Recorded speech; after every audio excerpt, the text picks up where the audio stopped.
Movie के start में हमें बताया जाता है कि चाइना के माउंटेन्स के अंदर बहुत सालों पहले कुछ फॉसिल्स पाए गए। फॉसिल्स यानी किसी जानवर की बहुत पुरानी हड्डियां, जिस पर इन्वेस्टिगेट करने के लिए उन्होंने एक कमेटी यानी टीम बनाई, जिसका नाम उन्होंने ब्यूरो 749 रखा था। वो लोग जब साइंटिस्ट के साथ उन माउंटेन्स की केव के अंदर गए तो वहाँ उन्हें एक ह्यूमनाइड स्कल मिला, यानी वो स्कल इंसान जैसा तो दिख रहा था, लेकिन वो स्कल किसी इंसान का नहीं था, क्योंकि उसको देखने पर ऐसा लग रहा था कि वो दो लोगों का स्कल हो या किसी दो इंसान के स्कल को कंबाइन किया गया हो। इसके बाद हम देखते हैं कि कमेटी, जिसका नाम ब्यूरो 749 है, उसके अंदर माउंटेन की खुदाई करवाई जा रही है। शायद वो लोग वहाँ पर किसी चीज को ढूंढ रहे हैं, और जैसे ही उन लोगों को उस माउंटेन में से एक बहुत बड़ा किसी जायंट क्रिएचर का स्कल मिलता है, तो वो लोग उस स्कल को बाहर निकालते हैं, जिसको बाहर निकालते ही उस केव के अंदर एक्सप्लोजन हो जाता है, और इस एक्सप्लोजन के रिजल्ट में शॉक वेव्स केव से बाहर भी आई थी, जिससे सब कुछ तबाह हो गया था। इस इंसिडेंट के बाद साइंटिस्ट यांग इस केव के अंदर रिसर्च करना चाहते थे, जो कि बिल्कुल भी आसान नहीं था। इसलिए वो इस काम के लिए कुछ सोल्जर्स को चुनते हैं, जिनमें इनकी बेटी यांग पिंग भी थी। और उसी के साथ साथ हम इस टीम में इस मूवी के मेन कैरेक्टर यानी हीरो ह्यू बाई को देखते हैं। ह्यू बाई और उसके फ्रेंड के साथ साथ इस टीम में और भी बहुत से लोग थे। और अब हम देखते हैं कि वो लोग केव के अंदर जा रहे थे, और आगे बढ़ने पर वो लोग ऐसी जगह पर पहुंचते हैं जिसके बारे में माना जाता था कि वो जगह घोस्टली ट्राइब है, यानी वहाँ पर पहले घोस्ट रहा करते थे, पर अब वो घोस्टली किंगडम वहाँ से खत्म हो गया था। इस केव से निकलकर वो लोग माउंटेन की दूसरी तरफ पहुँचते हैं, जहाँ स्नो पर उन्हें एक निशान नजर आया था। वो निशान एक बहुत बड़ी क्रिएचर का फुटप्रिंट था, यानी उसके पाँव का निशान था, जिसे देखकर साइंटिस्ट यांग बहुत ज्यादा हैरान हुए थे, जिसके बारे में उन्होंने फौरन अपने हेडक्वार्टर अपने डायरेक्टर को इन्फॉर्म किया था। उससे थोड़ा सा आगे बढ़ने पर उन्हें बहुत सारी बैट्स नजर आती हैं, जो कि आम बैट से कुछ डिफरेंट थी, क्योंकि उनका कलर ब्लू था। और यहीं पर हम देखते हैं कि वो बैट्स साइंटिस्ट यांग पर अटैक कर देती हैं, लेकिन उतने में ही एक सोल्जर आगे बढ़कर उस बैट को कैच कर लेता है, और जिस हाथ में सोल्जर ने उस बैट को कैच किया था, उसी वक्त सोल्जर का वो हाथ जलने लगा था, और उसी हाथ के साथ साथ उसकी पूरी बॉडी जलकर स्केलेटन में चेंज हो जाती है, यानी वो पूरा का पूरा जल जाता है। और हमें पता चलता है कि इन बैट्स को फायर बैट्स कहा जाता है। वो लोग किसी न किसी तरह इन फायर बैट्स से बचकर आगे बढ़ते हैं, लेकिन उनके लिए मुसीबत अभी भी नहीं टली थी, क्योंकि अब वहाँ पर एक बहुत बड़ा मॉन्स्टर आ गया था, और वो जैसे ही माउंटेन पर अपना कदम रखता है तो माउंटेन पर जमी हुई सारी की सारी स्नो टूट जाती है, जिसकी वजह से वहाँ पर बहुत बुरा स्नो का तूफान आ जाता है, और वो सब लोग उससे बचकर भागने लगते हैं। लेकिन इस बर्फ के अंदर बहुत से लोग दब गए थे, जिसकी वजह से वो लोग मर गए थे, और बाकी बचे हुए लोग उस बर्फ से अपनी जान बचाने के लिए एक खाई में जंप कर देते हैं। लेकिन उन लोगों की वहाँ पर भी किस्मत खराब थी, क्योंकि उस खाई के अंदर जो बर्फ जमी हुई थी वो भी नोकदार थी, यानी शार्प थी, जो कि खाई में गिरने वाले काफी लोगों के अंदर स्टैब हो जाती है, जिससे वो मर जाते हैं। और अब यहीं पर हम मूवी के मेन कैरेक्टर्स यांग पिंग और ह्यू बाई को देखते हैं, जो कि एक रोप से बंधे हुए थे, और वो जैसे ही उस खाई के अंदर गिरते हैं तो वो बाकी लोगों की तरह मरते नहीं हैं, बल्कि स्नो कहीं एक पिलर से लटक जाते हैं। लेकिन वो लोग भी यहाँ पर काफी देर लटके नहीं रहते, क्योंकि उनकी रस्सी टूट गई थी और वो दोनों भी नीचे गिर गए थे। सीन कट होता है और हमें कुछ देर बाद का सीन दिखाया जाता है, जहाँ पर ह्यू बाई को होश आया है, और वो देखता है कि लकीली वो जिंदा बच गया है, और उसके साथ यांग पिंग भी है। और साथ ही वो देखता है कि यांग पिंग के फादर यानी साइंटिस्ट यांग के साथ साथ उसका दोस्त भी बच गया था। और अब साइंटिस्ट यांग उन्हें लेकर आगे बढ़ते हैं, और वो लोग अब एक टावर तक पहुँचते हैं, जिसका नाम था डीमन टावर। जहाँ आने पर हमें पता चलता है कि साइंटिस्ट यांग इस जगह को काफी सालों से ढूंढ रहे थे, और मूवी की पूरी मिस्ट्री भी इस टावर में ही छुपी हुई है। वो साइंटिस्ट जैसे ही टावर के सामने रखे हुए कैंडल जलाते हैं तो वो टावर भी जलने लगता है, और यहीं जहाँ पर उन्होंने कैंडल जलाई थी वहाँ से एक बहुत बड़ी लाइट वेव भी प्रोड्यूस हो रही थी, यानी एक बहुत बड़ी लाइट वेव निकल रही थी। और साथ ही साइंटिस्ट अपनी बेटी यांग पिंग और ह्यू बाई से कहते हैं कि ये टावर एक बहुत लंबे अरसे से बंद है, और ये किसी का वेट कर रहा है कि कोई आए और उसे खोले। इसलिए अब वो उन दोनों को अंदर जाने का कहता है, और उन दोनों के टावर के अंदर जाते ही टावर का ऊपर वाला हिस्सा खुलने लगा था, जहाँ से बहुत तेज लाइट नीचे आ रही थी, जैसे उन्होंने कोई सूरज का दरवाजा खोल दिया हो। और उसी के साथ साथ उस टावर से बाहर हम बहुत से लोगों की सोल्स देखते हैं, और उसी के साथ बाहर हम देखते हैं हैं कि वहाँ पर मौजूद पत्थर हवा में उड़ने लगे थे और इससे पहले कि वो टॉवर पूरी तरह से खुल पाता, हम देखते हैं कि ह्यूबाई का फ्रेंड जल्दी से उस कैंडल के ऊपर गिर जाता है जो कैंडल साइंटिस्ट ने जलाई थी और उस कैंडल के बुझते ही वो टॉवर भी बंद हो जाता है। और यहाँ हम पर रिवील होता है कि ये सब कैप्टन ने जानबूझकर किया था क्योंकि वो डीमन टॉवर को नहीं खोलना चाहता था, जिसकी रीजन हमें आगे पता चलेगी। यहाँ अब वो आदमी ह्यूबाई को सारी बातें बता ही रहा था कि उन पर पहले वाली फायर बैट्स अटैक कर देती हैं और यहाँ पर ह्यूबाई का फ्रेंड बाकी लोगों को वहाँ से भगा देता है और खुद उन बैट्स की अट्रैक्शन बनकर वहाँ पर खड़ा रहता है। जैसे ही सारे लोग वहाँ से दूर हो जाते हैं और सारी की सारी बैट्स उसके करीब आ जाती हैं, तो वो अपने आप को ग्रेनेड से ब्लास्ट कर लेता है। इसके रिजल्ट में वो तो मर ही गया था, लेकिन उसके साथ साथ बहुत से फायर बैट्स भी खत्म हो गए थे। यही हम देखते हैं कि कुछ बैट्स अभी भी बच गए थे जो बाकी लोगों का पीछा कर रहे थे, यानी ह्यूबाई का, यांग पिंग का और यांग पिंग के फादर का। और वो लोग उनसे बचते बचते एक वाटरफॉल तक पहुँचते हैं और यहाँ पर एक बैट ह्यूबाई पर अटैक कर देता है, जिसे देखकर यांग पिंग जल्दी से ह्यूबाई को पानी में फेंक देती है और खुद भी उसके साथ साथ पानी में जंप कर देती है। और अब पानी में गिरकर भी वो बचे नहीं थे क्योंकि पानी में से एक बहुत ही बड़ी खौफनाक क्रिएचर ने उन पर अटैक कर लिया था, जिसमें ह्यूबाई तो बच गया था लेकिन उस क्रिएचर ने यांग पिंग को पूरा खा लिया था। जिसके बाद सीन कट होता है और हम ह्यूबाई को एक हॉस्पिटल में देखते हैं जहाँ पे उनकी टीम ब्यूरो 749 का डायरेक्टर उसे बताता है कि हमारी पूरी की पूरी टीम मर गई है सिवाय तुम्हारे, और तुम ही हो जो बच गए हो। और ये सुनकर उसे बहुत ज्यादा दुख हुआ था क्योंकि उस हादसे में उसके फ्रेंड यांग पिंग भी मर गई थी। जिसके बाद अब वो ये जॉब नहीं करना चाहता था, इसीलिए वो यहाँ से जाकर एक लाइब्रेरियन की जॉब ढूंढता है जहाँ पर मिस्टर योंग उसे अपनी लाइब्रेरी में रख लेते हैं। वो दोनों एक रेस्टोरेंट में डिनर के लिए जाते हैं जहाँ पर ह्यूबाई को अपना एक बचपन का दोस्त मिलता है। और यहीं दूसरी तरफ हमें ब्यूरो 749 को दिखाया जाता है, यानी उस टीम को जिसमें ह्यूबाई काम किया करता था, जिनको एक पुराने कॉफिन में से यांग पिंग मिली थी। लेकिन यहाँ अजीब बात ये थी कि उसे अपने बारे में कुछ भी याद नहीं था, शायद वो उस एक्सीडेंट की वजह से सब कुछ भूल गई थी। और यहीं दूसरी तरफ हमें ये भी दिखाया जाता है कि यांग पिंग के फादर भी जिंदा थे, जो हैरानकुन तौर पर उन्हें एक्सीडेंट वाली जगह से 1200 मील दूर मिले थे। सीन कट होता है और हमें एक तबाह हुआ शहर दिखाई देता है। वो शहर अब दिखने में ऐसा लग रहा था जैसे वहाँ कभी कोई रहा ही ना हो, क्योंकि उस पर बहुत ही अजीब क्रिएचर्स ने अटैक कर दिया था। और यहाँ हम साइंटिस्ट यांग को उनकी टीम के डायरेक्टर से मिलते हुए देखते हैं और यहाँ पर साइंटिस्ट डायरेक्टर को कुछ बता रहे थे। ये वो बात थी जिसकी वजह से वो शहर तबाह हुआ था। वो बताते हैं कि गलती से मैंने दूसरी दुनिया का दरवाजा खोल दिया था, वो बताते हैं कि मैंने गलती से दूसरी दुनिया का दरवाजा खोल दिया था जिसकी वजह से बहुत से एलियंस और क्रिएचर्स यहाँ पर आ गए हैं और यहाँ आकर वो तबाही फैला रहे हैं और अब मुझे ये सब रोकना होगा। यहाँ हम देखते हैं कि लाइब्रेरी के जरिए ह्यूबाई को पता चल गया था कि साइंटिस्ट यांग पहले भी उस टावर पर गए हुए हैं और इवन उन्होंने उस टावर पर किताब भी लिखी हुई है। वो अब ये सोचकर हैरान था कि वो दोबारा उस टावर को क्यों ढूंढ रहे थे और अब वो इन सब चीजों से कंफ्यूज होकर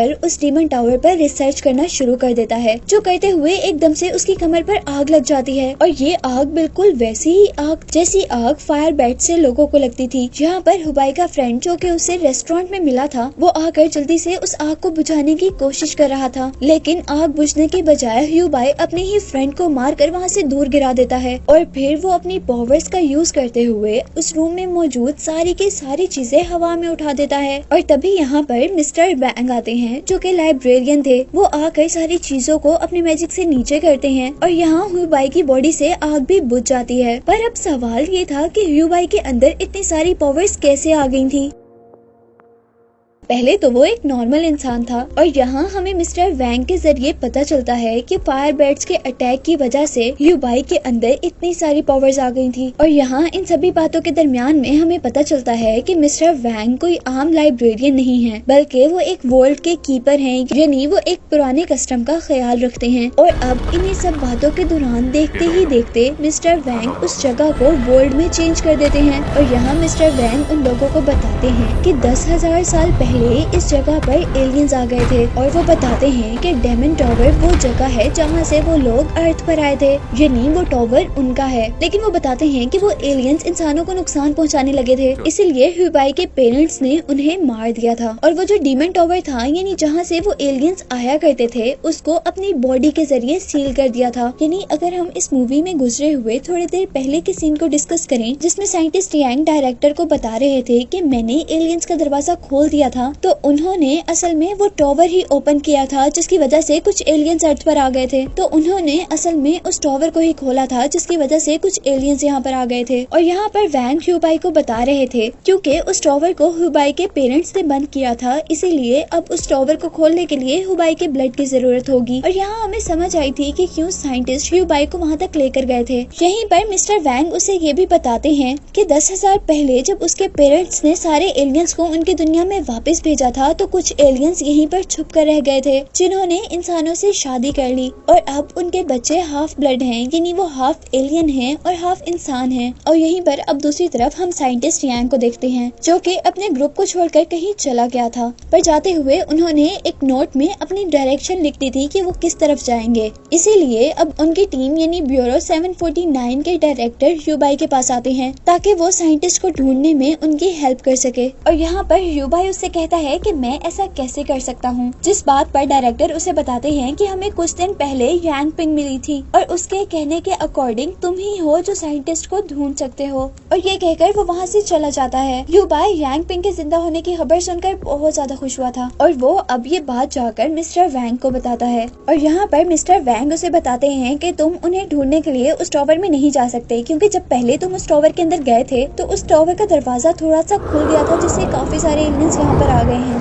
लेकिन ह्यूबाई की बहुत रिक्वेस्ट करने पर वो उसे साइंटिस्ट को ढूंढने के लिए जाने की परमिशन दे देते हैं। और यहाँ ह्यूबाई का बचपन का फ्रेंड भी उसके साथ जाने की रिक्वेस्ट करता है और वो दोनों मिलकर अब यांग पिंग के पास जाते हैं। लेकिन उसके पास जाने पर ह्यूबाई को बहुत ज्यादा दुख हुआ था क्योंकि यांग पिंग को अपना पास्ट बिल्कुल भी याद नहीं था और वो ह्यूबाई को अपने आप को शर्ली के नाम से इंट्रोड्यूस करवाती है। और अब यांग पिंग के पास साइंटिस्ट का एक स्टूडेंट आता है जो कि उनको ढूंढने के मिशन में लीडर था। मिशन लीडर ह्यूबाई से मिलने के बाद वो सब लोग साइंटिस्ट को ढूंढने के लिए निकल जाते हैं। और अब रास्ते में ह्यूबाई सब लोगों को कहता है कि मुझे शक है कि साइंटिस्ट किसी खास मिशन से वहाँ पर जा रहे हैं। जिसके बाद वो लोग आराम करने लग जाते हैं और जब वो लोग सुबह उठते हैं तो जिस सहरा में वो थे उस सहरा में बहुत बुरा तूफान आ चुका था। वो लोग वहाँ से बचकर भाग रहे थे लेकिन इस भागम दौड़ी में उनके कुछ साथी बिछड़ जाते हैं और कुछ लोग अब उस शहर के अंदर आए थे जिस शहर के बारे में मैंने आपको पहले बताया था कि क्रिएचर्स ने अटैक कर उस शहर को तबाह कर दिया था। वो लोग उस शहर को देखकर काफी ज्यादा हैरान थे जबकि यहाँ पर ह्यूबाई का फ्रेंड भी उनसे बिछड़ गया था। और जैसे ही ह्यूबाई को पता चलता है तो वो भी उसे ढूंढने के लिए निकलता है, लेकिन उनके ग्रुप में एक ओल्ड मैन उसे मना कर देता है और वो कहता है कि अगर उनके साथ हमारे जानवर हुए तो वो कभी भी रास्ता नहीं भटकेंगे क्योंकि इस सहरा के रास्ते उन जानवरों को याद होते हैं।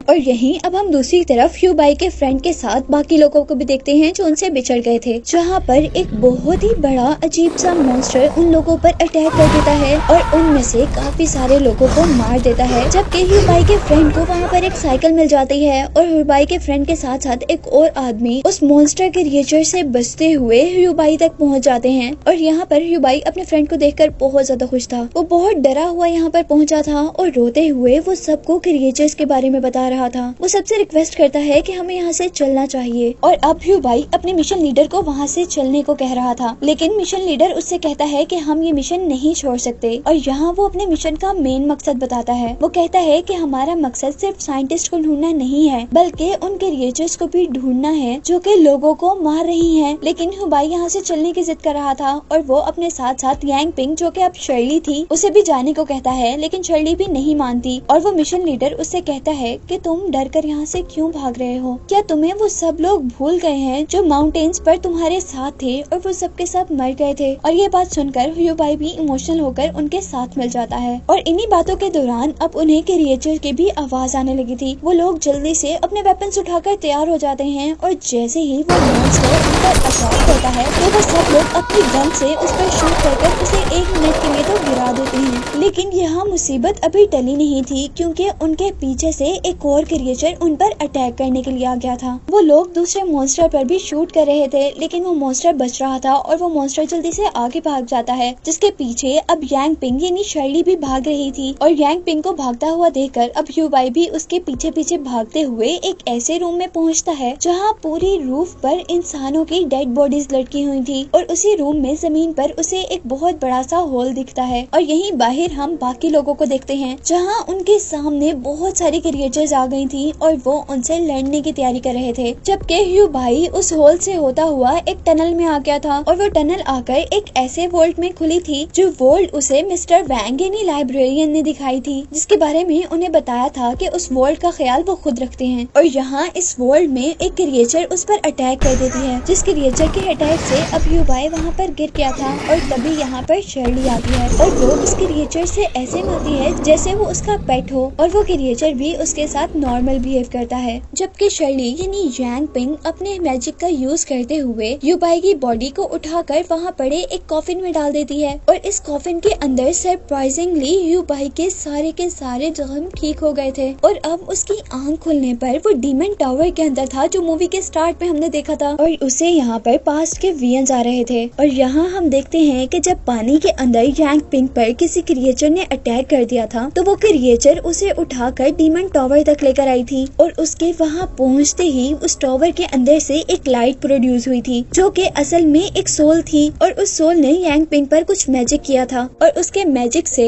यांग पिंग पूरी की पूरी उसी में चेंज हो गई थी, यानी हम इस तरह कह सकते हैं कि यांग पिंग की बॉडी में किसी और की सोल थी जिसका नाम शर्ले था। यहाँ हमें पता चला था कि यांग पिंग असल में यांग पिंग तो नहीं थी बल्कि वो तो शर्ली थी और शर्ली भी उस डीमन टावर से निकली थी, यानी वो एक एलियन हो सकती है। और अब हमें मूवी में दिखाया जा रहा था कि असल में शर्ली ही उन सारी क्रिएचर्स की हेल्प से वहाँ लोगों पर अटैक करवा रही थी और यहीं पर शर्ली ह्यू भाई के फ्रेंड और उसकी एक और साथी पर अटैक करवाता है अपनी क्रिएचर से, लेकिन ह्यू भाई का फ्रेंड जल्दी से अपनी साथी को एक बस के अंदर बुला लेता है, लेकिन वो क्रिएचर उनका पीछा नहीं छोड़ती, यहाँ तक कि वो क्रिएचर सारी की सारी बस भी तोड़ देती है। जबकि दूसरी तरफ हमें दोबारा डीमन टावर का सीन दिखाया जाता है जहाँ पर ह्यू भाई था, जहाँ पर वो एलियन शर्ले जिसने यांग पिंग को अपने काबू में किया हुआ था वो ह्यू भाई को उस टावर को खोलने को कह रही थी। जैसा मैंने आपको पहले बताया कि ह्यू भाई ही वो इंसान है जो इस टावर को खोल सकता है और यहाँ पर शर्ली उसे कहती है कि तुम अगर ये टावर खोल दोगे तो मैं तुम्हें यांग पिंग वापस कर दूंगी। यहाँ शर्ली जब देखती है कि वो इस बात पर तैयार नहीं हो रहा तो वो उसे कहती है कि मैं तुम्हारी टीम के हर बंदे को मार दूंगी, लेकिन ह्यू भाई अभी भी उसकी बातों में नहीं आया था और वो कहता है कि तुमने अगर ऐसा किया तो मैं तुम्हें ही मार दूंगा, लेकिन मैं इस टावर को नहीं खोलूंगा। और उसकी ये बात सुनकर अब शर्ले उसे वहाँ पर टेलीपोर्ट कर देती है जहाँ पर उसके साथी शर्ली के क्रिएचर से लड़ रहे थे। यहाँ पर ह्यू भाई भी उन क्रिएचर से लड़ने लग जाता है,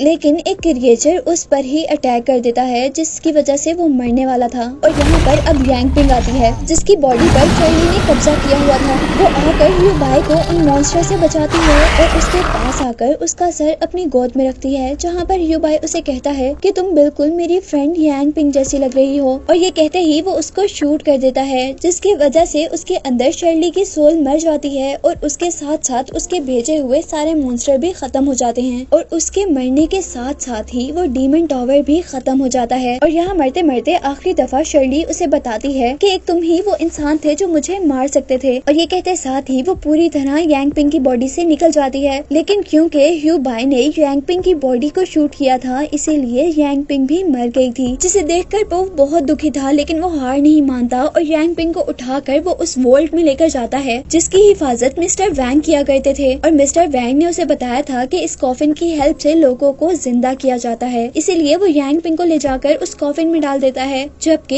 यहाँ पर हमें यांग पिंग के पास्ट के बारे में बताया जाता है। यहाँ हमें पता चला था कि यांग पिंग के फादर जो कि एक साइंटिस्ट थे, उन्होंने एक एलियन से शादी की थी और क्योंकि अब उसके अंदर थोड़ी सी एलियंस के भी कैरेक्टरिस्टिक्स थे इसीलिए वो लोगों को जिंदा कर सकती थी। और जब उसने एक चिड़िया को जिंदा किया था तो उसकी मॉम ने उसे ये करने से मना कर दिया था और क्योंकि यांग पिंग की मॉम भी यंग एज में मर गई इसीलिए यांग पिंग भी यंग एज में मर सकती थी और उसको बचाने के लिए उसके फादर यानी साइंटिस्ट उस डीमन टावर को ढूंढ रहे थे ताकि वो उस डीमन टावर के अंदर जाकर उस कर्स का कोई ना कोई इलाज ढूंढ सके। जबकि यहीं पर एक मूवी के स्टार्ट में हमने देखा था कि वो सब लोग एक बर्फानी खाई में गिर गए थे, तो असल में वो सब लोग वहाँ पर मर गए थे और यहाँ पर यांग पिंग ने अपनी पावर्स का यूज करते हुए ही वहाँ सबको बचाया था, यानी जिंदा किया था। और क्योंकि यांग पिंग के अंदर ही वो पावर्स थी जिसकी वजह से वो इंसानों को जिंदा कर सकती थी, तो ये पावर किसी और के अंदर नहीं थी और इन्हीं पावर्स की वजह से वो कॉफिन जो कि लोगों को जिंदा किया करता था